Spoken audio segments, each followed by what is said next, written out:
صدق الله العظيم. وقال النبي صلى الله تبارك وتعالى عليه وسلم: بعثت إلى الأسود والأحمر أو كما قال عليه الصلاة والسلام. সম্মানিত উলামা ইকরাম, আসাতিজা ইকরাম এবং ছাত্র ভাইরা, ভাই ও দোস্ত বুজুর্গ, মানুষের ব্রেন একটা জিনিস মেনে নেয়, কিন্তু ওই জিনিসটা মানুষের মন বেশিরভাগ সময় মানে না। ব্রেন মেনে নেয় কিন্তু মন মানে না। আর মানুষ ওইটা করে যেটা তার মন মানে, মানুষ ওইটা করে না যেটা তার ব্রেন মানে। যেমন মিথ্যা বলা খারাপ জিনিস, সেটা সবার ব্রেনে আছে, কিন্তু তার মন এখনো ওইটার উপর রাজি হয় নাই।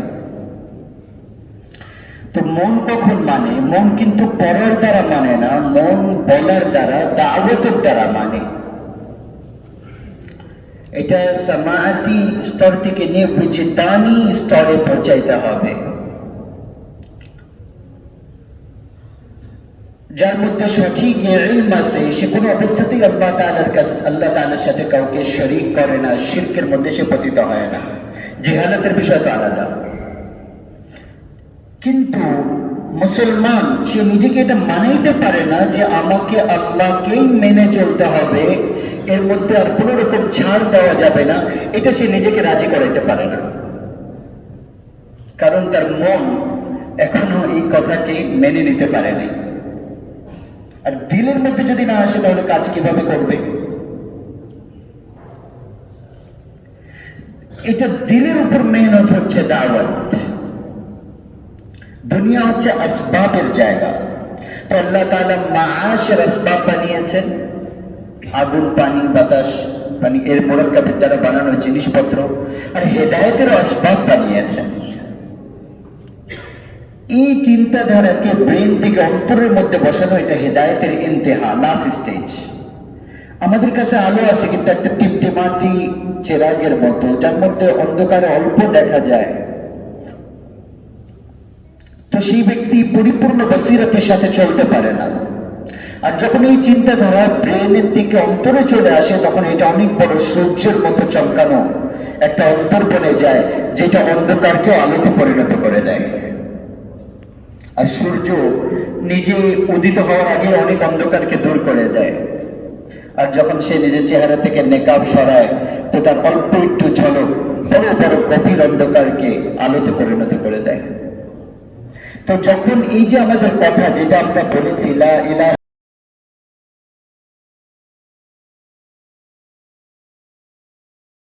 ইল্লাল্লাহ, এটা আমরা মুসলমান সবাই মেনে নিয়েছি ব্রেনের দিক দিয়ে, কিন্তু এটা যখন অন্তরের গভীরে যাবে, তখন আমাদের ভিতরে কিরকম একটা পরিবর্তন আর ইনকিলাব আনবে, আর এরকম একটা সূর্য বানাবে যে আপনার আমার সামনে আনেওয়ালা প্রতিটা কুফর, সে হয়তো বা হেদায়েতের রাস্তায় আসতে বাধ্য হবে, অথবা অন্ধকারের মতো সে মিটে যাবে এই অন্ধকার, এই সূর্যের আলোর সামনে।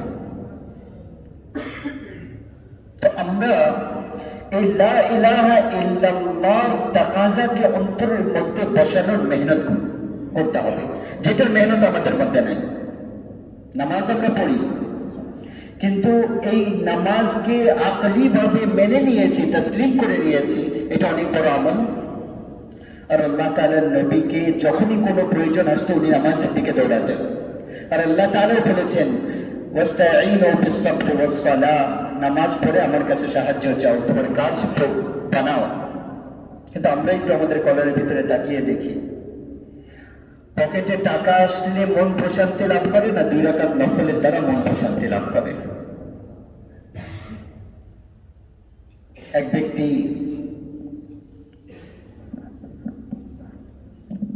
বলল যে মাথায় ব্যথা আমার, মনে করেন, উদাহরণ দিচ্ছি। আরেকজন বলল 2 রাকাত নফল পড়ে। তৃতীয় আরেকজন বলল যে মাথা ব্যথার এই ওষুধ আছে, এটা আপনি খান। এখন একটু আমরা নিজে চিন্তা করি যে যে বলতেছে ওষুধ খাও, তার কথা বেশি গ্রহণ করে মানুষ, নাকি যে নফল পড়তেছে তার কথা, নফল পড়তে বলতেছে তার কথা বেশি গ্রহণ করে? কার কথা অন্তরে বেশি কাছে, নিকটে? এবং আপনার আমারও একই অবস্থা। তো এইটার দ্বারা বোঝা যাবে যে নামাজের সাথে আমাদের কতটুকু কি মুআমালা। ওয়াস্তাঈনু বিস-সাবরি ওয়াস-সালাহ, সাহায্য চাও নামাজের দ্বারা, নামাজের মাধ্যমে। আর সবরের সাথে, সবরের মাধ্যমে এবং নামাজের মাধ্যমে আমরাও নামাজ পড়ি। কিন্তু কি নামাজ পড়ে ওই ইতমিনান, মন প্রশান্তি লাভ করে যেটা টাকা আসলে পকেটে মন প্রশান্তি লাভ করে? বলে সংকীর্ণ জীবন, বলে উঠে নফল পড়ো। আরেকজন বলে আমি তোমাকে $100 দিতেছি। কার কোথায় বেশি মন প্রশান্তি লাভ করবে? যে বলতেছে আমি $100 দিতেছি, তার কথা বেশি মনে লাগে। হ্যাঁ, মন তো, ব্রেন তো বলে যে নামাজ দিয়েই হবে, কিন্তু মন বলতেছে না, $100 পাইলে তো কিছু হবে। তো সব জায়গায় এরকম আমরা একটু চিন্তা করি, আমাদের দিলের দুনিয়া অন্য কিছু, ব্রেনের দুনিয়া অন্য কিছু। আমরা দ্বীনকে, ইসলামকে আকলি ভাবে সন্দেহ ছাড়া মেনে নিয়েছি, কিন্তু এখন আমাদের অন্তরকে তসলিম করাতে পারি নাই, মানাতে পারি নাই। আর দাম লাগবে তো মনের মধ্যে কি আছে, ওয়াহসিলা মা ফিস সুদুর দেখাও, এটার উপর দাম লাগবে। দাম তো এটার উপর লাগবে, কিমত এটার উপর দেওয়া হবে। ইন্নাস সামআ ওয়াল বাসার ওয়াল ফুআদ কুল্লু উলাইকা কানু আনহু মাসউলা। আল্লাহ বলেন আমি জিজ্ঞাসা করব তোমার অন্তরকে কি আছে এর মধ্যে, জিজ্ঞাসা করব তোমার কানকে কি শুনেছো, জিজ্ঞাসা করব তোমার চোখকে কি দেখেছো। তো অন্তরকে জিজ্ঞাসা করা হবে অন্তরে কি আছে। হ্যাঁ, টাকা পয়সা, সম্পদ, নাম, ক্ষমতা, যশ, নাকি নামাজের উপরে ইয়াকিন। তো দাওয়াত হচ্ছে এই কথার মেহনত। দাওয়াতের দ্বারা এটা হয় যে প্রতিটা মুসলমান সেই কলমাকে নিজের ভিতরে বসানোর, কলমাওয়ালা ইয়াকিনকে নিজের ভিতরে দাওয়াতের দ্বারা বসানোর চেষ্টা করবে। দুনিয়া ফানি, এটা ব্রেন মেনে নিয়েছে, কিন্তু অন্তর মানে নাই।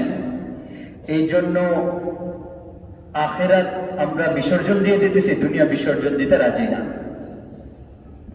আচ্ছা, মনে করেন কেউ আসে, আপনারা আসছেন এই মাদ্রাসায় পড়ালেখা করার জন্য, কেউ 1 বছর, কেউ 2 বছর, কেউ 3 বছর। আর কেউ আসে ওখানে 1 দিনের জন্য, 2 দিনের জন্য, কেউ মেহমান 1-2 ঘন্টার জন্য। যারা 1-2 ঘন্টার জন্য আসছে তাদের কোনো আসে যায় না, পানি ঠান্ডা না গরম, জায়গা ভালো না খারাপ, কোনো অসুবিধা নেই, 2-3 ঘন্টা পর চলে যাব। যদি ভালো কোনো জিনিস সে এখানে আশা করে 2-3 ঘন্টার জন্য যে আসছে, তার এই জায়গায় সে না পায়, কোনো অসুবিধা নেই, আমি তো চলে যাব। 2 দিনের জন্য আসছে, ঠিক আছে, আমার একটা বিছনা আছে, 2 জোড়া কাপড় আছে, বাস চলে যাব। আপনারা এইভাবে থাকতেছেন না। হ্যাঁ, পানির অবস্থা ঠিক না, এটা ঠিক করাইতে হবে। হ্যাঁ, গোসলের ব্যবস্থা নেই, এটা ঠিক করাইতে হবে। হ্যাঁ, খাবার ভালো হচ্ছে না ভাই, এটার একটা সলিউশন লাগবে। কারণ যারা যে জায়গায় থাকে ওই জায়গায় তার থাকার নিয়তের উপর তার জীবন চলার পদ্ধতি পরিবর্তন হয়ে যায়।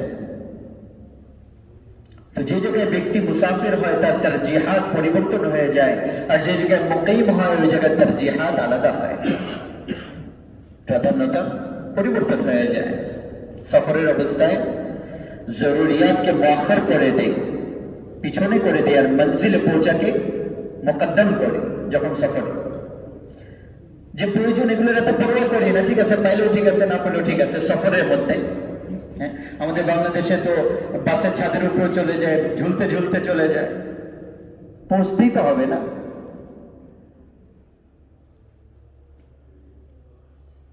গন্তব্যস্থল হচ্ছে আসল টার্গেট। তো মানুষ যখন সফরে থাকে তখন মঞ্জিলে পৌঁছাকে মুকদ্দম রাখে, আর জরুরিয়াতকে পুরা করাকে সে সানবি দরজায় রাখে, দ্বিতীয় স্তরে রাখে। ঘুমের জায়গা যদি পায় ট্রেনের মধ্যে, ঠিক আছে, পাইলো, আর না হলে বসে বসে চলে গেল, ঢাকা থেকে চিটাগং চলে গেল। ঠিক এরকম ভাবে মুকিম আর মুসাফির দুনিয়াতে এক এক জায়গায় এক একজন এক এক ভাবে, কিন্তু আমরা পুরো দুনিয়ার সবাই আসলে মুসাফির। সে আমেরিকার বাদশাহ হোক, আর সৌদির বাদশাহ হোক, আর বাংলাদেশের বাদশাহ হোক, আর ব্যবসায়ী হোক, আর গরিব হোক, আর মাদ্রাসার ছাত্র হোক, আর চাকরিজীবী হোক, সবাই মুসাফির। আলমে আরওয়াহ থেকে সফর করেছি, মায়ের পেটে আসছি। মায়ের পেটের থেকে সফর শুরু হয়েছে, দুনিয়াতে আসছে। আর এর রেদা যে তুফুলিয়াতের সময় থেকে সফর করে তারপরে শৈশবে আসছে, শৈশব থেকে সফর করে যৌবনে আসছে। এখন বেশিরভাগের যৌবন চলতেছে, যৌবন থেকে কাহুলাতে, তারপরে যে অর্ধবয়স্ক কাহুলাত, তারপরে বার্ধক্যতা, সফর করতে করতে তারপরে কবর, কবর থেকে সফর শুরু হবে, তারপরে হাসর, তারপরে হাসর থেকে সফর শুরু হবে, তারপরে পুলসিরাতে পৌঁছবো। পুলসিরাতে যে আখিরি ঠিকানা নিচে জাহান্নাম অথবা আগে জান্নাত। নিচে চলে গেলে ওইটা ঠিকানা হবে আসল, আর পার হয়ে গেলে ওইটা ঠিকানা হবে আসল। তো দারুল মুস্তাকার আসল ঠিকানা ওটা তো আখিরাত। তো মানুষ যখন সফরে থাকে তার চিন্তাধারা অন্য থাকে, মুকিম হলে চিন্তাধারা অন্যরকম থাকে। সফরে আল্লাহ বলেন নামাজ 2 রাকাত পড়ো, 4 রাকাতের পরিবর্তে ফরজ নামাজ। তো আমরা আকলি ভাবে ব্রেনের দিক দিয়ে এই কথা তো মেনে নিয়েছি সমস্ত মুসলমান, দুনিয়া মুসাফিরের জায়গা ছেড়ে চলে যেতে হবে, কিন্তু অন্তরকে যেহেতু মানাতে পারি নাই, এজন্য দুনিয়াতে এরকম কাজ করতেছি যেরকম মরবই না। وتتخذون مصانع لعلكم تخلدون واذا بطشتم بطشتم جبارين। আল্লাহ তাআলা এক জাতির আমাদেরকে ঘটনা শুনিয়েছেন, আর তাদের একটা দোষের ব্যাপারে আমাদেরকে আগে হুঁশিয়ার করেছেন যে তোমরা ঘর কিভাবে বানাও যেরকম তোমরা যাবাই না, মরবাই না। অথচ জাতি ছিল আজ জাতি যারা 600 থেকে নিয়ে 900 বছর পর্যন্ত তাদের বয়স ছিল। 600 থেকে 900 বছর পর্যন্ত তাদের অবস্থা অমর ছিল, আর এর থেকে বেশিও হতো। তো তারা যদি বিরাট বিরাট বাড়ি বানাতো ঠিক আছে, 1000 বছর তারা থাকবে, না আমাদের বয়সই তো 60-70 বছরের মধ্যেখানে। তো আল্লাহ তাআলা তাদেরকে রাগ করতেছেন, কিরকম ঘর বানাচ্ছ যেরকম তোমরা মরবাই না, এই জায়গায় থাকবা। তো আজ জাতি যদি আজকে আমাদের বাংলাদেশের আর পৃথিবীর বাড়িঘরগুলো দেখতো, তারা কি বলতো যে এরা তো আমাদের থেকে বড় পাগল, এসে বসেই নেই, মরে গেছে, আর তারপরে এত বড় বড় বাড়ি অট্টালিকা, আমাদেরকে পাগল মনে করতো তারা। তো আমরা আমাদের অন্তরকে এটা এখনো মানাতে পারিনি যে দুনিয়া ছেড়ে চলে যেতে হবে। এই জন্য আমরা এই দুনিয়াতে এইভাবে চলতেছি যেরকম এখানেই থাকবো, মৃত্যু আসবেই না কোনোদিন। আতুতরাকুনা ফীমা হাহুনা আমিনিন আতাবনুনা বিকুল্লি রিইন আয়াতান তা'বাসুন। কি হয়ে গিয়েছে তোমাদের? সব জায়গায় তোমরা স্যারগা বানাচ্ছ, কোথাও পার্ক, কোথাও ক্লাব, কোথাও ময়দান, কোথাও এটা। এই জন্যই তোমরা দুনিয়াতে আসছিলা যে এরকম খেলকুদের ব্যবস্থা করতে থাকবা। কত পয়সা বরবাদ করতেছি কত কিছুর পিছনে। ফকির আর মিসকিনকে যদি দিয়ে দিত তাহলে কত মানুষের ঘর আবাদ হতো। এইসব কেন? কারণ নিজেদের অন্তরকে এখনো এই কথা মানাতে পারিনি যে তোমাকে যেতে হবে। এটাই হয়েছে হযরত আব্দুল্লাহ ইবনে রাওয়াহা রাদিয়াল্লাহু তাআলা আনহু যখন দেখলেন না দুশমন আর লস্কর চড়ে আসতেছে, তো প্রথমে একটু ঘাবড়ালেন, তারপরে নিজের মনকে বললেন আকসাম প্রিয়া নাফসি লাতানজিলিন্না, কসম এ অন্তর তোমাকে নামতেই হবে। কারিহাতান আও লা তুতাবিইন্না, তুমি চাও অথবা না চাও তোমাকে আমি চালাবো দুশমনের মধ্যে। ইন আজলাবান নাস ওয়া শাদ্দার রান্না মালি আরাকি তাকরাহিন আল জান্নাহ। দুশমন আগে বেড়ে চলে আসতেছে আর তুমি ভীত হচ্ছ। তোমার কি হয়েছে? জান্নাতের শখ শেষ হয়ে গেছে, জান্নাতের শখ নেই তোমার। তো ওনারা নিজেদের অন্তরকে এইভাবে রাজি করিয়েছেন, এটার উপর মেহনত করেছেন। নিজেদের অন্তরকে তসলিম করানো এটা একটা মেহনতের প্রয়োজন, যেটা আমরা করতেছি না। এই জন্য আমাদের ব্রেন অন্য কিছু বলে, অন্তর অন্য কিছু বলে, আর আমরা আকলের কথাকে উড়িয়ে রেখে দিই আর অন্তরের আনুগত হয়ে চলি। এটাই নিয়ম।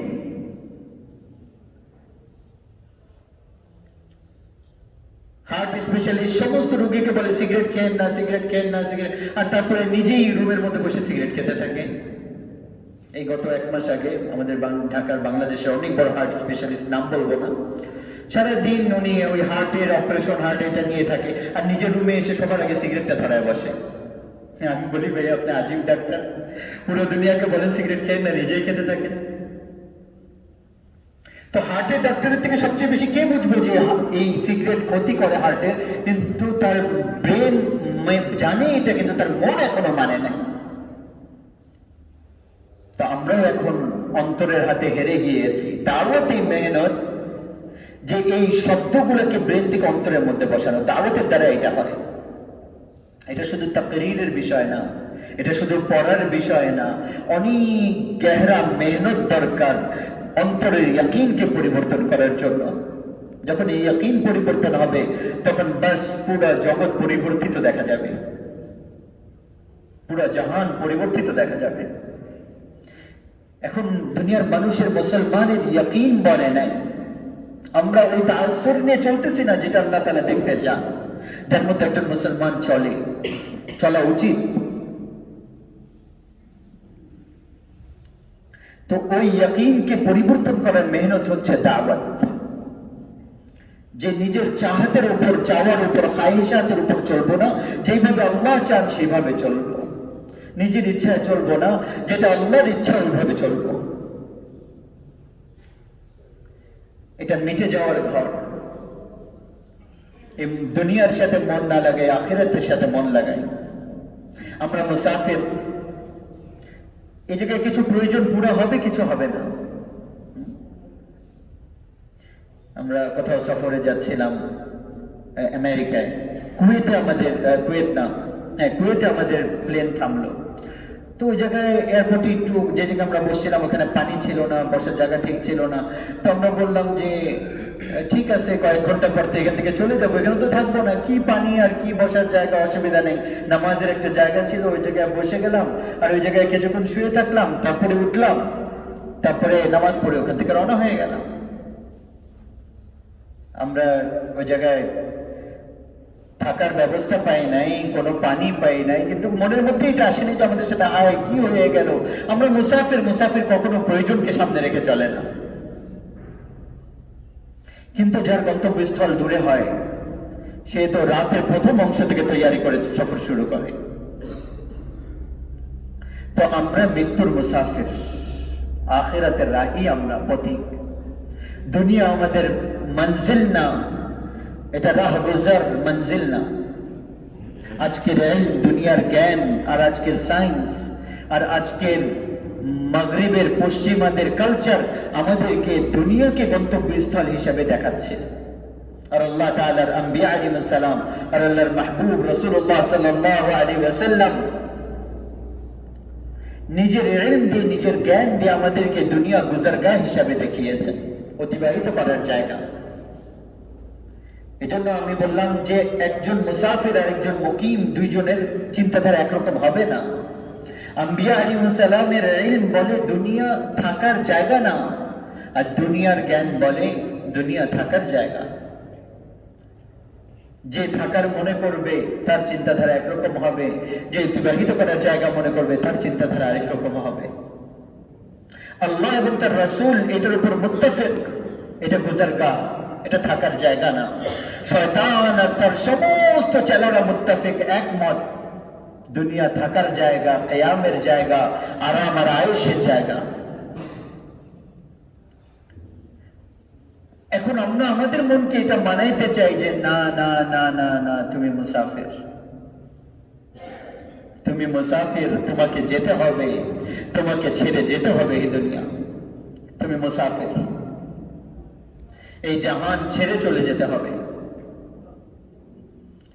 অন্তরকে এই কথা স্বীকার করাইতে হবে, শুধু মুখ না, ব্রেন না।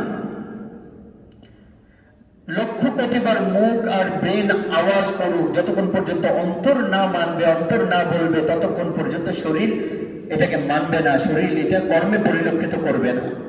যখন মন মানবে, দিল মানবে, তখন শরীরের কর্ম পরিবর্তন হবে। এই জন্য আমরা যদি এটা নিয়ত করি, আমরা যারা এখানে আসি, তাহলে আমরা যে যে এলাকার, ওই জায়গার মানুষকে আল্লাহ তাআলা একজন ব্যক্তিকে দিয়ে হেদায়েতের রাস্তা খুলতে পারে। কোন জাতির অগ্রগতি তাদের টাকা পয়সা, তাদের ক্ষমতা দিয়ে তাদের অগ্রগতি হয় না, বরং কোন জাতি আগে বাড়ে যখন তাদের বংশধররা আখলাক আর চরিত্রের দিক দিয়ে ভালো জায়গায় যায়, ভালো উত্তম চরিত্র অবলম্বন করতে পারে।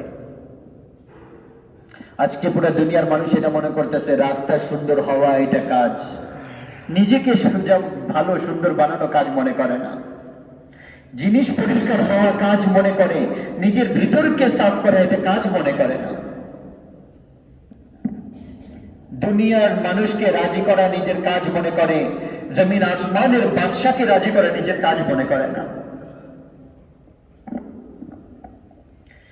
তো এটা এই জিনিসের মেহনত যেটা প্রতিটা মুসলমানের উপর ফরজ, অন্তরের মধ্যে ইয়াকিনকে বসানো।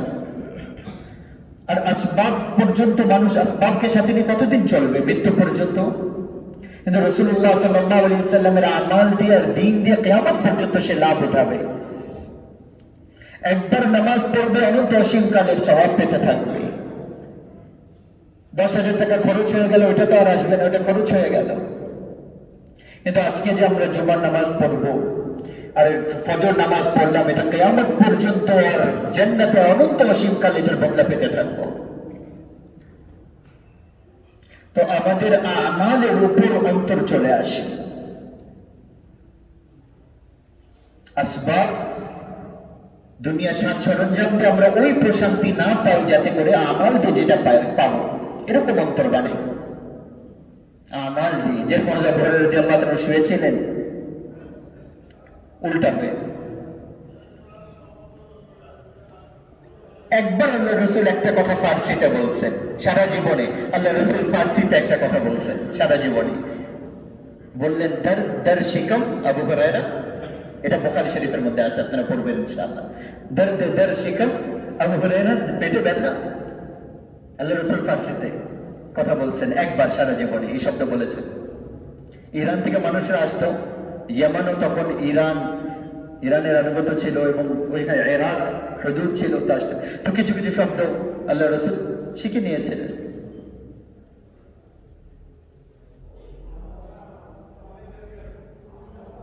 যেরকম আমরা যখন একসাথে থাকি আঞ্চলিক ভাষা একজনে শিখে নিই। তো বললেন কুম ফাসাল্লি ফাইন্না ফিস সালাতি শিফা, উঠো নামাজ পড়ো, নামাজের মধ্যে শিফা আছে আবু হুরায়রা। এখন আপনার আমার পেটে ব্যথা, তো এক ব্যক্তি জিজ্ঞাসা করলো হুজুর পেটে ব্যথা কি করব? যদি বলি উঠে নামাজ পড়েন, আরেকজন বলে হুজুর এই যে ওষুধ নেন, এটা খান। তো বলেন কোন কথা দিয়ে আমরা আগে বাড়বো, কোন কথার দিকে আগে বাড়বো? বলে আমি ওষুধ দেয় না, বলে নামাজ পড়তে। এটা বলে না যে ওষুধ খাও। এই জন্য ওই দিকে আমাদের চিন্তাধারা বেশি যাবে, যে বলে যে ওষুধ খাও। আমি ওষুধ খাইতে মানা করতেছি না, আমরা না ছাড়তে হবে ওষুধ খাওয়া, কিন্তু ওই যে আমাদের ভিতরে যে একটা জিনিস আছে ওই দিকে নিশানদেহি করতেছে। ওই যে গলত ইয়াকিনওয়ালা। মুসা আলাইহিস সালামের পেটে একবার ব্যথা হলো, বললেন এ আল্লাহ ব্যথা। তো আল্লাহ তাআলা বললেন রায়হানের পাতাকে ছিঁড়ো, রায়হান এটাকে ছিঁড়ো আর এটাকে বয়েল করো আর তারপরে খাও, ঠিক হয়ে যাবা। উনি এরকমই করলেন, ঠিক হয়ে গেলেন। কিছুদিন পর আবার পেটে ব্যথা হলো মুসা আলাইহিস সালামের। তো উনি আল্লাহকে আর জিজ্ঞাসা করেন নাই, ওই যে আল্লাহ তো আগে আদেশ করেছিলেন ওই অনুযায়ী উনি গেলেন, পাতাকে ওইটা নিয়ে ওটাকে বয়েল করে ওটাকে খেলেন, পেট আরো ব্যথা বেড়ে গেল। মুসা আলাইহিস সালাম বলতে লাগলেন এ আল্লাহ এটা কি হলো? তো আল্লাহ তাআলা বললেন তুমি আমার কাছে কেন জিজ্ঞাসা করো নাই?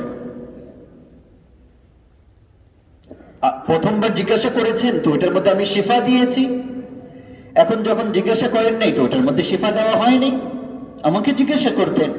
শিফা তো আল্লাহ তাআলার আমর, কখনো রায়হানের মধ্যে, কখনো তার গায়রের মধ্যে, কখনো ওষুধের মধ্যে, কখনো নামাজের মধ্যে, কখনো দোয়ার মধ্যে, কখনো গিজার মধ্যে।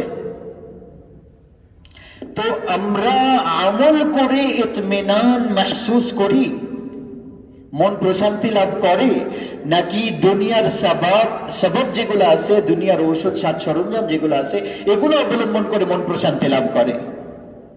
দুনিয়ার সাজ সরঞ্জাম এটাকে ব্যবহার করতে নিষেধ করেন নাই আর করতেও বলেন নাই। হ্যাঁ, সুন্নাত আল্লাহ রাসূল করেছেন। এক জায়গায় মোতালেবা আছে যে আমার দ্বীনের জন্য যদি ছাড়তে হয় তাহলে ছেড়ে দাও, দুনিয়ার সার সরঞ্জাম এটা অবশ্যই আছে। দুনিয়াতে দিন ছড়ানোর জন্য দুনিয়া ছাড়তে হয়, ছেড়ে দাও। যেমন নামাজের জন্য দোকান বন্ধ করে তো বলছেন, দোকান বন্ধ করে দাও, চাকরি ব্যবসা সব বন্ধ করে মসজিদে আসো। যেই কাজ তোমার ব্যবসাতে চাকরি দিয়ে হতো এটা এখন নামাজ দিয়ে হবে, এখন দোকান বন্ধ করে হবে। হাইয়া আলাস সালাহ, সফলতা মসজিদের মধ্যে আসো, নামাজের মধ্যে। তো লম্বা সময়ের জন্য ছাড়া, ছোট অল্প সময়ের জন্য ছাড়া। তো ওই যে ভিতরের যে বিশ্বাস, অন্তরের যে ইয়াকিন, যেটার উপর ফয়সলা হবে, ওইটা আজকে পুরো দুনিয়ার মুসলমানের বেশিরভাগ ভুল। ওইটা ঠিক করা দরকার। ব্রেনে আছে, মুখেও আছে, কিন্তু অন্তরে আসে নাই। ওই জিনিস পাওয়ার দ্বারা যে ইতমিনান আসছে, নামাজের দ্বারা যে ইতমিনান আসে নাই, এটা আল্লাহ পছন্দ করেন না। আল্লাহ রসুল নিজে ওষুধ খাওয়াইয়েছেন, আল্লাহ রসুলকে নিজে ওষুধ খাওয়ানো হয়েছে, আল্লাহ রসুল নিজে ইলাজ করেছেন সাহাবাদের। কিন্তু কথা হচ্ছে এটা যে ইয়াকিন ওইটার থাকবে, বিশ্বাস। মসলা হচ্ছে ইয়াকিনের, বিশ্বাসের। বিশ্বাস কিসের মধ্যে? তো বলতেছিলাম যে দাম যে দেওয়া হবে এটা ইয়াকিন আর বিশ্বাসের দেওয়া হবে। এই জন্য হাদিস আসছে, আবু বকর রাদিয়াল্লাহু তাআলা আনহুর দরজা তোমাদের মধ্যে উনার আমলের কারণে বেশি না, বাল লিমা ওয়াকারা ফি কলবিহি, ওই ঈমানের কারণে যেটা ওনার অন্তরের মধ্যে বসে গিয়েছে। মাকসাদ এটা যে এটা হতে পারে আবু বকর রাদিয়াল্লাহু তাআলা আনহু থেকে কেউ বেশি তাহাজ্জুদ পড়নেওয়ালা, কেউ বেশি মাল খরচ করনেওয়ালা। হযরত উসমান রাদিয়াল্লাহু তাআলা আনহু হযরত আবু বকর রাদিয়াল্লাহু তাআলা থেকে বেশি মাল খরচ করতেন, আর এক রাকাতে পুরো কোরআন পড়ে ফেলতেন। হযরত আবু বকর রাদিয়াল্লাহু তাআলা আনহু কোনো জায়গায় এটা রিওয়ায়াত পাওয়া যায় না যে এক রাকাতে পুরো কোরআন পড়ছেন। হযরত উসমান রাদিয়াল্লাহু তাআলা এক রাকাতে পুরো কোরআন পড়তেন। আর আব্দুল্লাহ ইবনে আমর রাদিয়াল্লাহু তাআলা পুরো জীবন রোজা রাখতেন। তারপর আল্লাহ রাসূল ইসরারের কারণে একদিন ছাড়ছেন, একদিন বাদ দিয়েছেন। আবু বকর রাদিয়াল্লাহু তাআলা থেকে সাবিত নাই এরকম রোজা রাখার। তো হতে পারে যে আমালের দিক দিয়ে, কাউন্টিং এর দিক দিয়ে, গণনার দিক দিয়ে অন্য কেউ বেশি, কিন্তু আবু বকর রাদিয়াল্লাহু তাআলা আনহুর আমালের কারণে ওনার দরজা মর্তবা বেশি না, বরং লিমা ওয়াকারা ফি কলবিহি, ওনার অন্তরের মধ্যে যেটা বসে গিয়েছিল। এই ওয়াকার, ওয়াকার শব্দ এই জায়গায় এটা বড় আজীব ইস্তেমাল হয়েছে।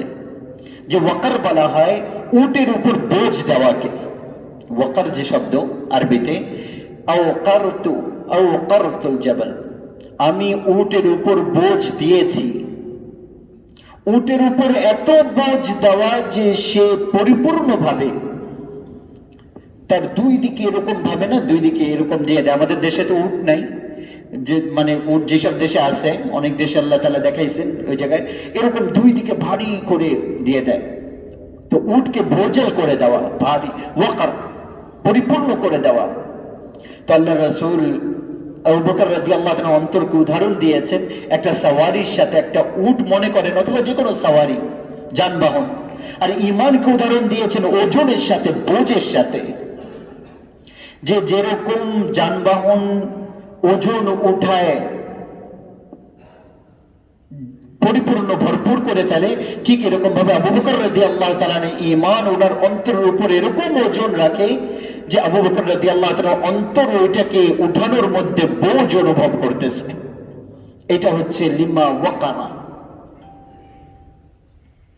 এই জন্য আমরাও এটা চাই যে আমাদের অন্তরের মধ্যে ঈমানের এরকম বোঝ পড়ে যে আমাদের অন্তরও ওইটাকে উঠানোর মধ্যে যায়, হেঁপে যায়, ক্লান্ত হয়ে যায়। তখন এই অন্তর আল্লাহ তাআলার আরশ থেকেও বেশি আলোকিত হয়ে যাবে আল্লাহর কাছে, আর আল্লাহ তাআলার তাজাল্লিয়াতের মাজহার হয়ে যাবে।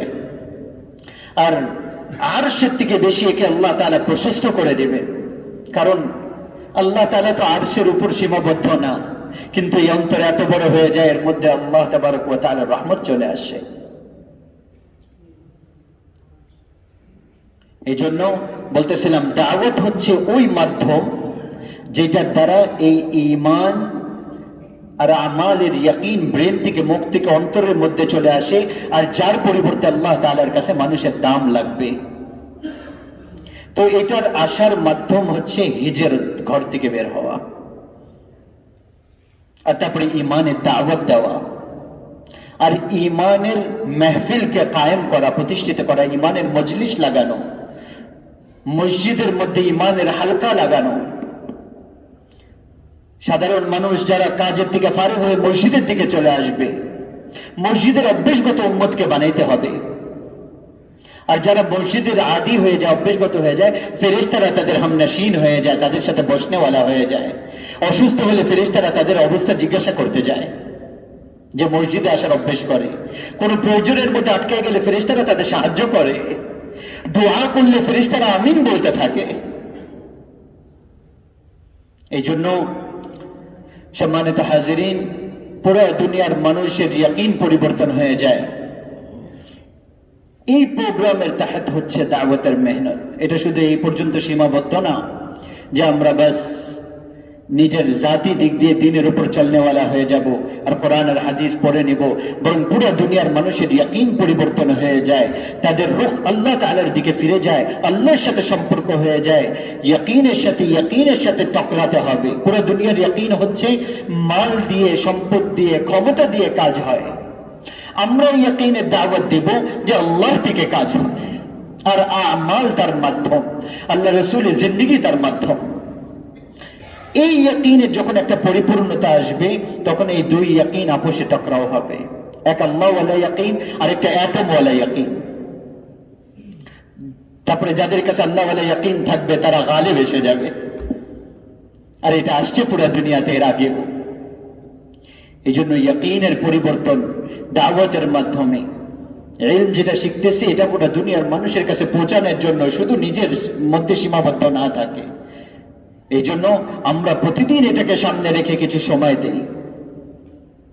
হ্যাঁ, আমরা ঘরবার ছেড়ে আসছি, দাওয়াত তাবলীগের নামে যারা বের হয় তারা ঘরবার ছেড়ে যায়। প্রতিদিন কমসে কম 25 জনকে ইয়াকিনকে পরিবর্তন করার জন্য দাওয়াত দেওয়া। 25 জনকে, একদিন একটা ছাত্র বা একজন ব্যক্তি আপনাদের মধ্যে থেকে একদিন, শুধু একদিন 25 জনকে দাওয়াত দিয়ে, 25টা মজলিসে দাওয়াত দিয়ে দেখবেন। এক একটা মজলিস বা এক একজনকে 5 থেকে 6 মিনিট। ওই দিন আপনার ইয়াকিনকে আপনি অনুভব করবেন, দেখবেন, এটা অনুভব করবেন ইয়াকিনকে। এজন্য আল্লাহ তাআলা আমাদেরকে তৌফিক দান করেন। আমাদের যে ঈমান আর ইসলাম আর যে কথাগুলো আমরা আমাদের ব্রেনের মধ্যে আমরা মেনে নিয়েছি, আমাদের মুখ দিয়ে বলতেছি এবং আমাদের অন্তরের মধ্যে অনেক অংশে আছে, এটাকে পরিপূর্ণভাবে আমাদের অন্তরের মধ্যে বসিয়ে আমাদের জিন্দেগিকে আগে চালানোর তৌফিক দান করেন। যেই জিনিসের ইয়াকিন আমাদের অন্তরের মধ্যে থাকবে, ওইটা আমাদের হাত দিয়ে, আমাদের পাও দিয়ে, আমাদের মুখ দিয়ে, আমাদের চোখ দিয়ে, আমাদের কান দিয়ে প্রকাশ পাবে। এখন একটু দেখি আমাদের চোখ দিয়ে, আমাদের হাত দিয়ে, আমাদের কর্ম দিয়ে কি প্রকাশ পাচ্ছে, তো ওইটি বুঝে যাবে আমার ব্রেনে, আমার অন্তরে ওইটা আছে। এই জন্য আল্লাহ তাআলা আমাদেরকে ইয়াকিনকে পরিবর্তন করার তৌফিক দান করেন। ওয়া আখির দাওয়ানা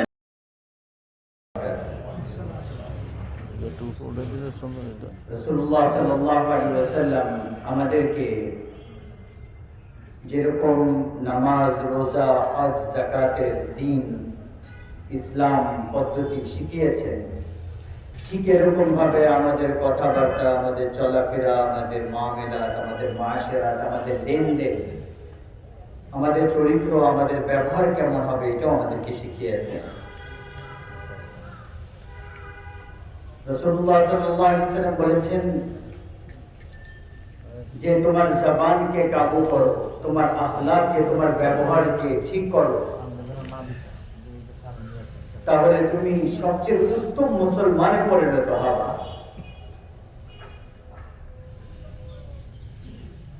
দ্বীন আর ইসলাম শুধু নামাজের মধ্যে আর রোজার মধ্যে আর হজের মধ্যে, যাকাতের মধ্যে সীমাবদ্ধ না, বরং আমাদের প্রতিটা জীবনের প্রতিটা সেক্টরের মধ্যে ঈমান আর ইসলাম আমাদেরকে রাস্তা দেখায়। যে জিনিস আমাদেরকে সুন্দর বানাবে, যেরকম পোশাক আমাদেরকে সুন্দর বানায়, মেকআপ মানুষকে সুন্দর বানায়, কিন্তু এটার একটা সীমানা থাকে আর এটার একটা বয়স থাকে।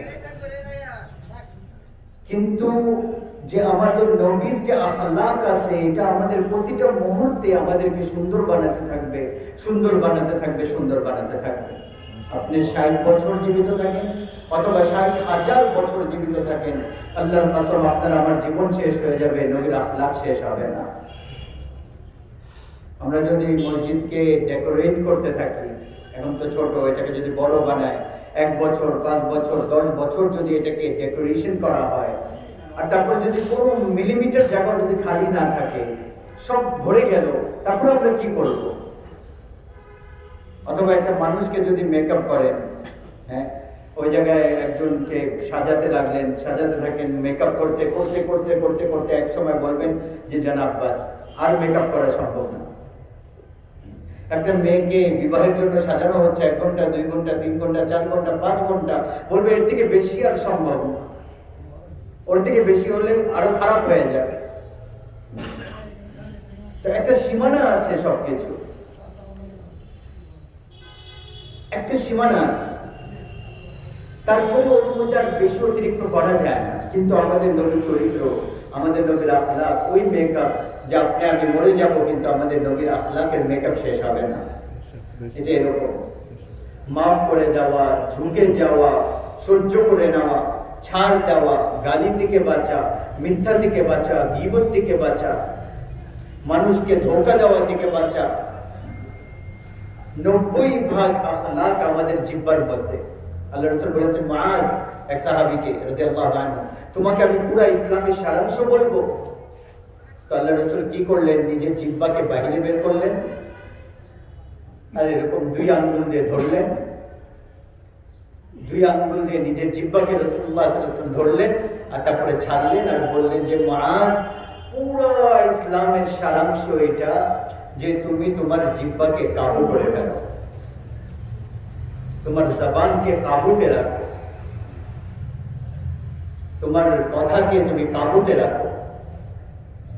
যে ব্যক্তি তার জবানকে কাবু করতে পারবে, তার কথাকে কাবু করতে পারবে, আল্লাহর কসম ফেরেশতাও তার পর্যন্ত আল্লাহর কাছে প্রিয় হতে পারবে না, তার থেকে বেশি। ফেরেশতারাও তার গতিকে ধরতে পারবে না, যে তার জবানকে কাবু করতে পারবে।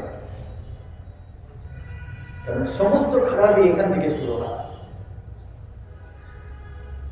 ঈমান আর ইসলাম, নামাজ, রোজা, হজ, যাকাত, এটা হচ্ছে ইসলামের ভিত্তি, ফাউন্ডেশন। আর ইসলাম পরিপূর্ণ হয় ভালো আখলাক আর ভালো চরিত্রের দ্বারা। ইসলাম পরিপূর্ণ হয় ভালো আখলাক আর ভালো চরিত্রের দ্বারা। এক সাহাবী জিজ্ঞাসা করলেন, ইয়া রাসূলুল্লাহ, সবচেয়ে উত্তম মুসলমানকে? আল্লাহ রাসূল বলেন, মান সালিমাল মুসলিমুনা মিন লিসানিহি ওয়া ইয়াদিহি, যার হাত আর যার কথার দ্বারা কোনো মানুষ কষ্ট না পায়, কোনো মুসলমান কষ্ট না পায়। আপনি আমি তো একদিন মরে যাব না? যে ব্যক্তি মরে যাবে, ডাক্তার যদি কাউকে বলে যে তুমি কালকে মরে যাবা, এখন তাকে কেউ গালি দে আর তাকে কেউ ওয়াহওয়া বলুক, তার কোনো আসে যায় না। এক হাদিস আছে, মুতু ক্বাবলা আন তামুতু, মৃত্যুর আগে মৃত্যুবরণ করো। মানে কি?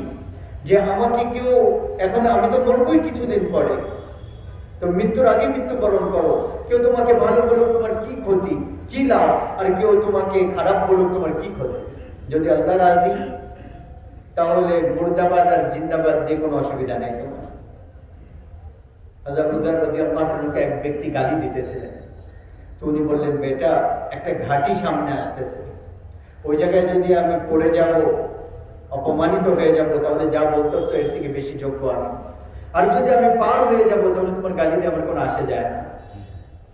মান সালিমাল মুসলিমুনা মিন লিসানিহি ওয়া ইয়াদিহি, মুতু ক্বাবলা আন তামুতু। আজকে মানুষের চরিত্র বা আমাদের সমাজে কি চলতেছে? প্রতিশোধ দিতে হবে। আমাদের সমাজ প্রতিশোধ নিতে চায়, মাফ করতে পারে না। হ্যাঁ, আমরা বলি ভালো করলে ভালো করবো, খারাপ করলে খারাপ করবো।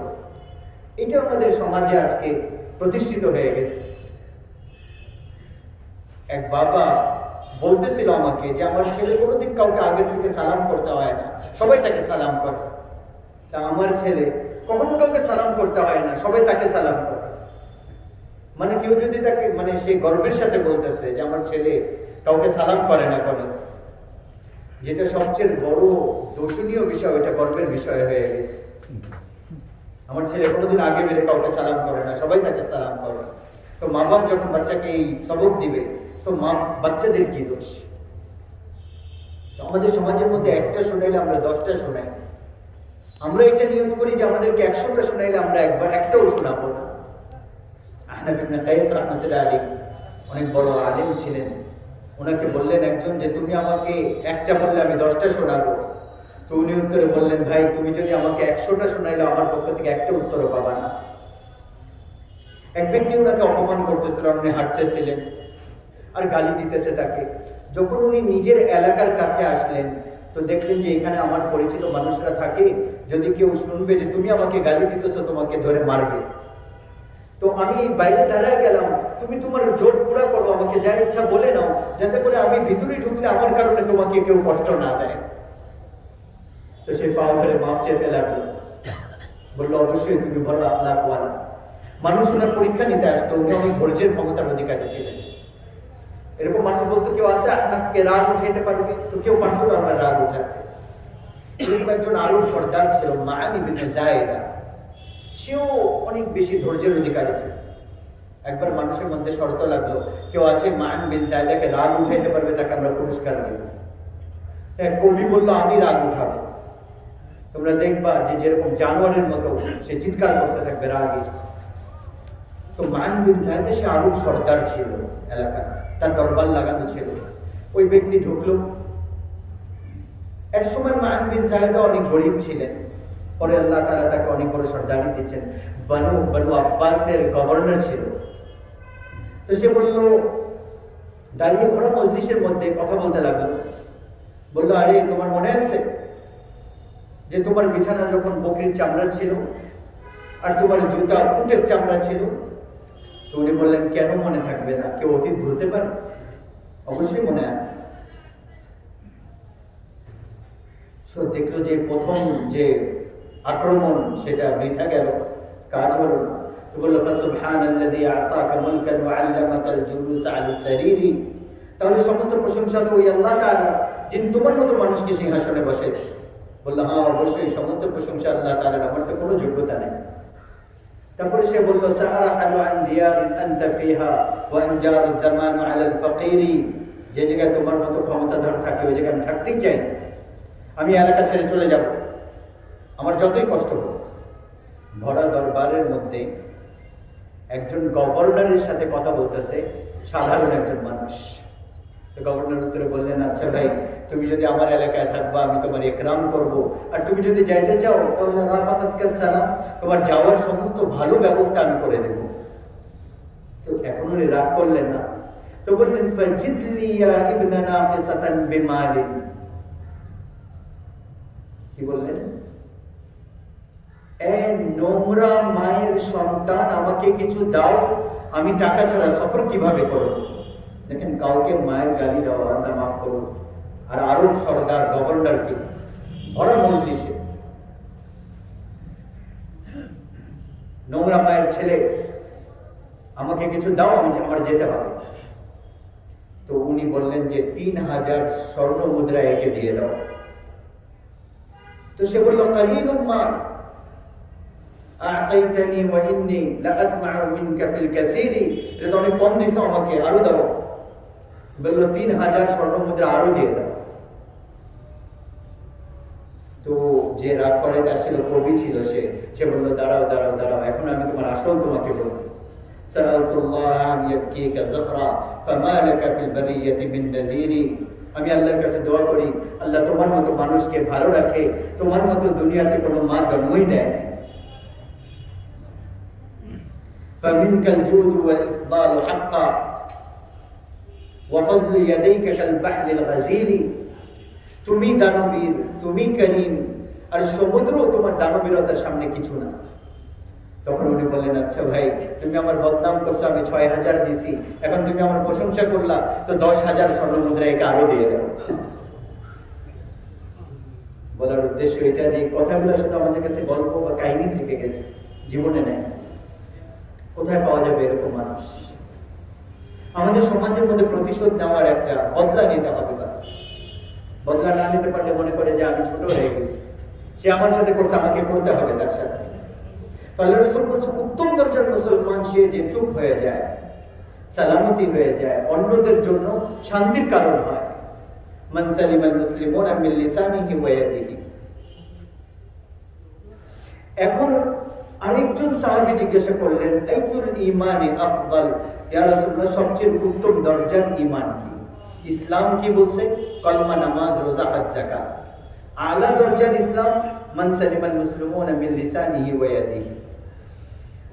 আর যে ইসলামের টপে পৌঁছে যায় সে আখলাকে লাস্ট স্টেজে থাকে, আখলাকে টপে পৌঁছে দেয়, ভালো ব্যবহার চরিত্রে আগে পৌঁছে নেয়। তো বললেন ইয়া রাসূলুল্লাহ ঈমান কি? বলল আল্লাহর উপর, কিতাবের উপর, রাসূলের উপর, তাকদীরের উপর, মৃত্যুর পরে জীবনের উপর ঈমান আনা, এটা হচ্ছে ঈমান। আরেকজন জিজ্ঞাসা করলেন সবচেয়ে উত্তম ঈমানওয়ালা কে? তো আল্লাহ রাসূল বললেন হুসনুল আখলাক, ভালো ব্যবহার, ভালো চরিত্র যে ব্যক্তির, তার ঈমান সবচেয়ে উত্তম ঈমান। যে পুরুষ মহিলা আখলাকে লাস্ট স্টেজে থাকে সে ইসলামের টপে থাকে। এখন সে যদি আখলাকে টপে পৌঁছে যাবে তাহলে তার কি হবে? সে কোথায় পৌঁছবে? আমাদের নবী বলেছেন সবচেয়ে উত্তম দরজার ঈমান কি? ভালো আখলাক, ভালো ব্যবহার, ভালো চরিত্র। আবু হুরায়রা রাদিয়াল্লাহু আনহু জিজ্ঞাসা করলেন ওয়া মা হাসনুল আখলাক, ইয়া রাসূলুল্লাহ ভালো আখলাক কি জিনিস? আল্লাহ রাসূল তিনটা কথা বললেন, তাসিলু মান কাতাআক ওয়া তু'তি মান হারামাক ওয়া তা'ফু আন মান যালামাক। যে তোমার সাথে সম্পর্ক ছিন্ন করে তার সাথে সম্পর্ক ঠিক করে। আমরা কি করি? আরে আমারে সালাম করে না, আমি কেন করব? আমি কি ছোট নাকি? আমি তো তার দিকে যাবই না। আমাদের নবী বলতেছেন না, যে সম্পর্ক ছিন্ন করে তার সাথে সম্পর্ক ঠিক করো। যে তোমাকে বঞ্চিত করে দ্বিতীয় নম্বর তাকে দাও, আর তৃতীয় নম্বর যে তোমার উপর জুলুম করে তাকে মাফ করে দাও। এই তিনটা কাজ যে পুরুষ মহিলা করবে সে আখলাকের টপে পৌঁছে যাবে। আর যখন আখলাক আর চরিত্র টপ স্টেজে পৌঁছবে তখন আমাদের নবী কি সুসংবাদ দিয়েছেন? লাস্ট স্টেজে থাকলে বলছে উত্তম মুসলমান, আর আখলাকে টপ স্টেজে পৌঁছলে আমাদের নবী বলেছেন কাদাল হালিম আন ইয়াকুনা নাবিয়্যা, উত্তম চরিত্রবান আর উত্তম আখলাক ওয়ালা এরকম যেরকম নাকি সে নবী হতে হতে থেকে যায়। যার উত্তম চরিত্র, যার ব্যবহার ভালো, নবী তো কেউ হইতে পারবে না। আল্লাহর রাসূল উদাহরণ দিয়েছেন যে নবী নবুয়ত ছাড়া বাকি সমস্ত ভালো গুণ তার মধ্যে চলে আসে। এটা দ্বীনের অনেক বড় একটা অংশ। আমাদের আখলাক, আমাদের চরিত্র, আমাদের ব্যবহার, এটার আলোচনা আমাদের মধ্যে একদমই নাই। আর যেটা দিয়ে ঈমান আর ইসলাম পুরা হয়, বললাম যে নামাজ, রোজা, হজ, যাকাত এগুলো ভিত্তি। ছাদ নামাজ না ইসলামের, ইসলামের ছাদ রোজা না, হজ না, যাকাত না, জিহাদ না, ইলম না, মাদ্রাসায় পড়ানো না, জিকির আজকার না, তাহাজ্জুদ নামাজ না। ইসলামের ছাদ যেটাতে ইসলাম পরিপূর্ণ হয়, ইসলামের তাকমীল, ওইটা হচ্ছে ভালো আখলাকের সাথে সম্পর্কিত, ভালো চরিত্রের সাথে সম্পর্কিত। ভালো আখলাক, ভালো চরিত্র, মিষ্টি কথার সাথে সম্পর্কিত, ওইটা মাফ করার সাথে সম্পর্কিত, নিজেকে মিটিয়ে দেওয়ার সাথে সম্পর্কিত। ইসলামের ভিত্তি হচ্ছে ইবাদত। ইবাদত ছাড়া বিল্ডিং হবে না, কিন্তু ভিত্তিকে বিল্ডিং বলা হয় না, ছাদ দেওয়ার পরে এটাকে বিল্ডিং বলা হয়।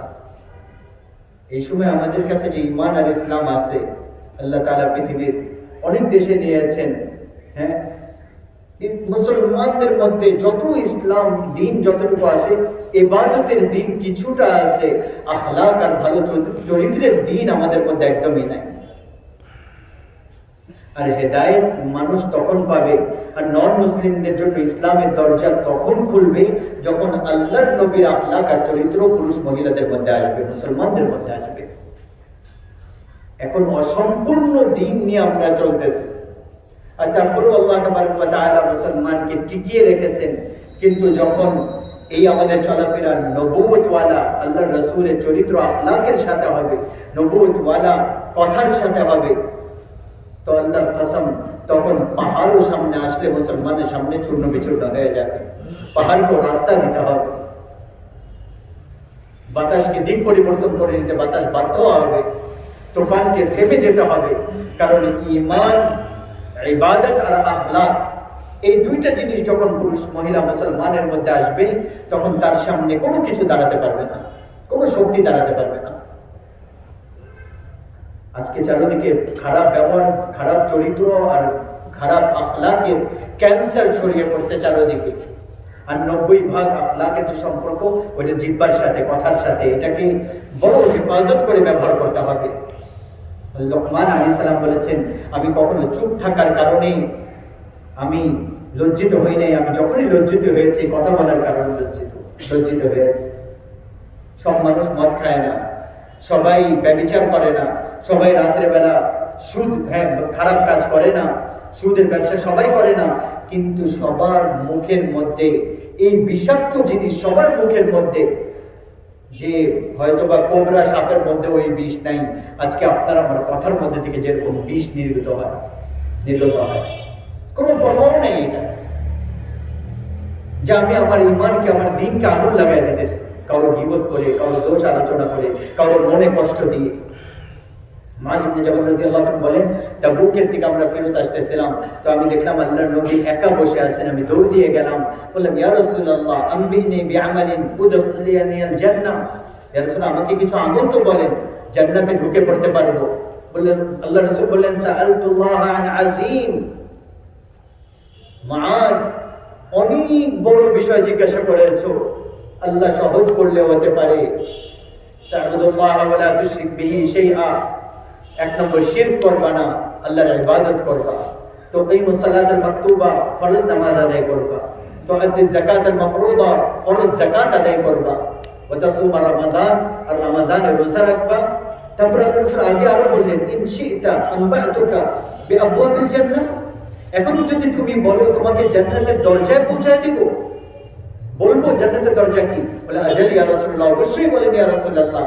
তো আমাদের নবী সাল্লাল্লাহু আলাইহি ওয়াসাল্লাম ইরশাদ করলেন, আস-সাওমু জুন্নাহ, নফল রোজা রাখো, এটা জাহান্নাম থেকে বাঁচাবে। ওয়াস সাদাকাতু তুকাফিরুল খাতিআ, যাকাত ছাড়া অতিরিক্ত দান করো, খেরাত করো, সাদকা দাও, এগুলো তোমার গুনাহকে মিটিয়ে দিবে। ওয়া কিয়ামুর রাজুল ফি জাওফিল লাইল ইবতিগাই ওয়াজহিল্লাহ, ফরজ নামাজ তো পড়বাই, রাত্রে বেলাও মাঝে মাঝে উঠো, কিছু কয়েক রাকাত পড়ে নিও, আল্লাহর সামনে কান্নাকাটি করো। রাত্রের সময় বড় উত্তম সময়, আল্লাহর সাথে কথা বলার সবচেয়ে উত্তম সময়।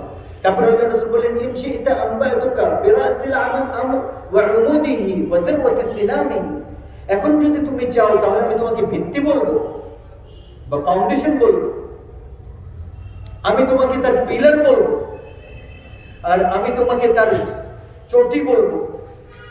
বলে ইয়া রাসূলুল্লাহ, অবশ্যই বলেন। আল্লাহর রাসূল বলেন, আম্মা রাসুল আমরি ফাল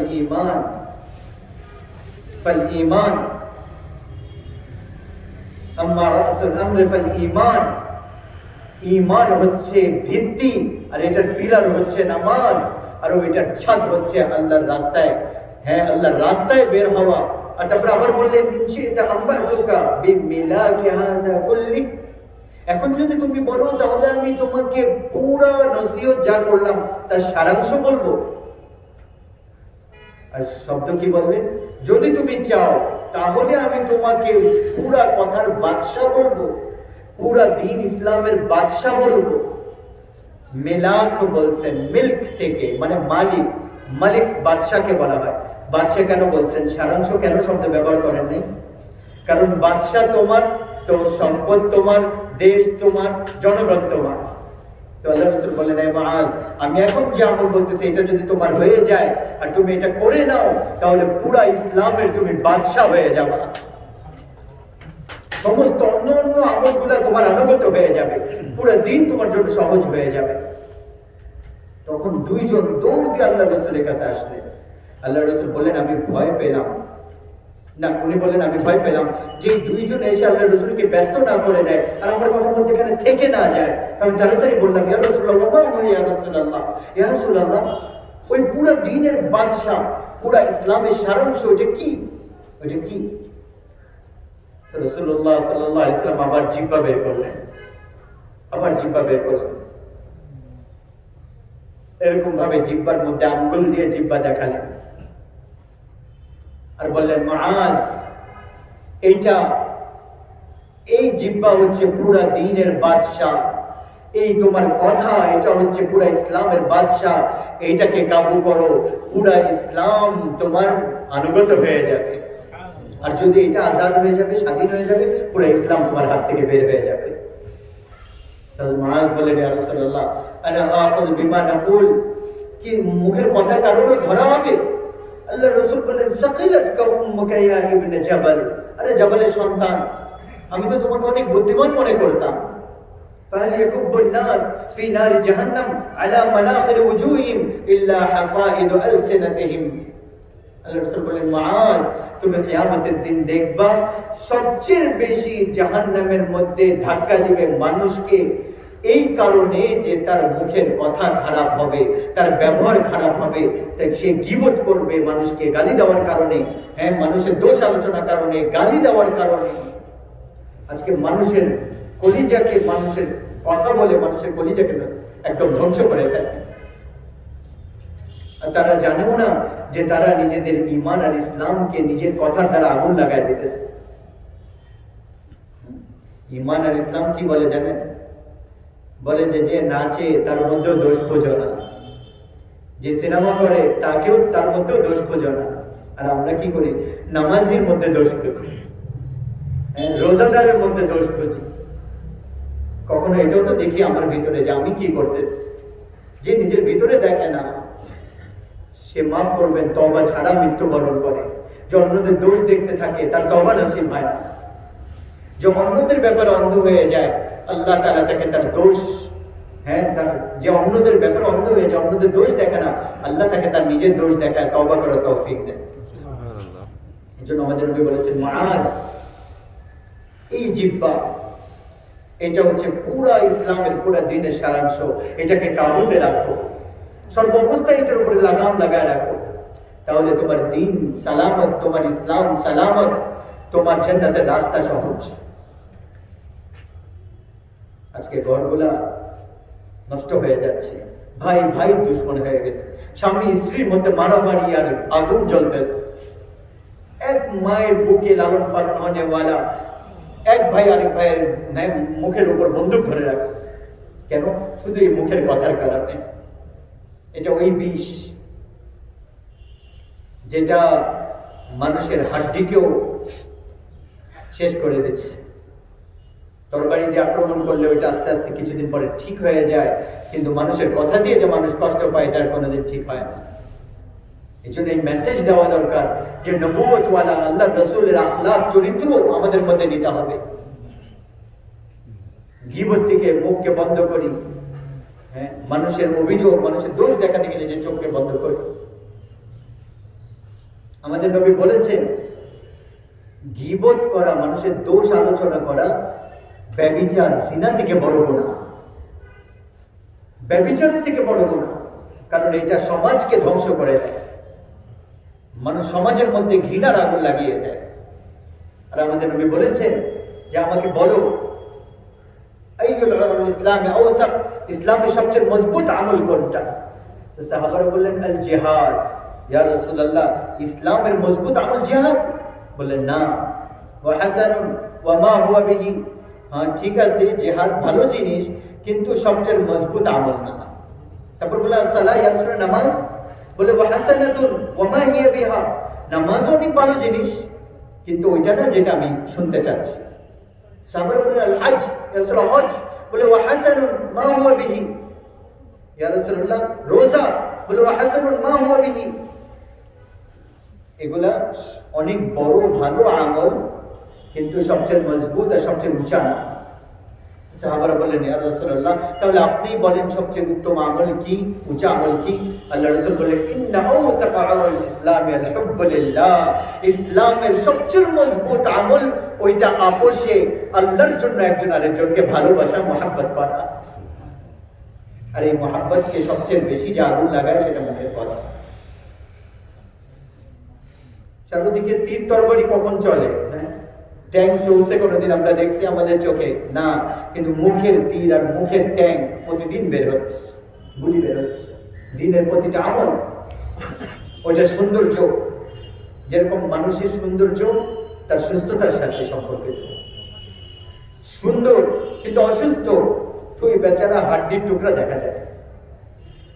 পুরা ইসলামের সৌন্দর্য এটা ভালো আখলাক, ভালো চরিত্র, ভালো ব্যবহার। সমস্ত ইবাদতের সৌন্দর্য, সমস্ত তাওহীদের একত্ববাদের সৌন্দর্য, সমস্ত ইসলামের সৌন্দর্য, সমস্ত নামাজ রোজা হজ যাকাতের সৌন্দর্য ভালো আখলাক, ভালো চরিত্র, ভালো ভালো ব্যবহার। যদি ভালো ব্যবহার নেই তার চরিত্র ভালো না, ভালো আখলাক নাই, তাহলে তার কোনো আমলই আল্লাহ তাবারক ওয়া তাআলার কাছে গ্রহণযোগ্য হবে না। এই জন্য একটা তো এটা আমাদের ঠিক করা, আমাদের ঈমান মজবুত বানানোর জন্য, আল্লাহর কাছে আমাদের আমলগুলোকে কবুল করার জন্য এই দিকে আমাদের একটু অগ্রসর হতে হবে, যেটা আমাদের মধ্যে বড় কম। আর এটা আলোচনাও একদম নেই। আর এই সব কিছু রাসূলুল্লাহ সাল্লাল্লাহু আলাইহি সাল্লাম মুসলমানের মধ্যে মসজিদ থেকে দিয়েছিলেন। মসজিদ সেন্টার ছিল, যেখান থেকে এই জিনিসগুলো আলোচনা হতো, মানুষের কানের মধ্যে যেত আর পুরো দুনিয়াতে ছড়ায় গেছে।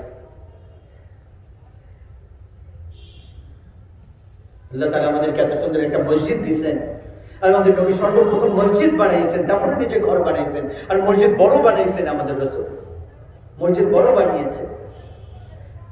মদিনার মসজিদের মধ্যে 9 বছর আলোই ছিল না, কপি ছিল না, কি জ্বালাতেন, অন্ধকার ছিল। খেজুরের একটা ডালি আছে যেটার মধ্যে খেজুর ঝুলে থাকে, ওগুলা কেটে আনতেন, ওইগুলা জ্বালায় আলো করতেন, তো একটু একটু জ্বলতো, বুঝতে থাকতো, জ্বলতে থাকতো, ওইটাতে আলো হতো।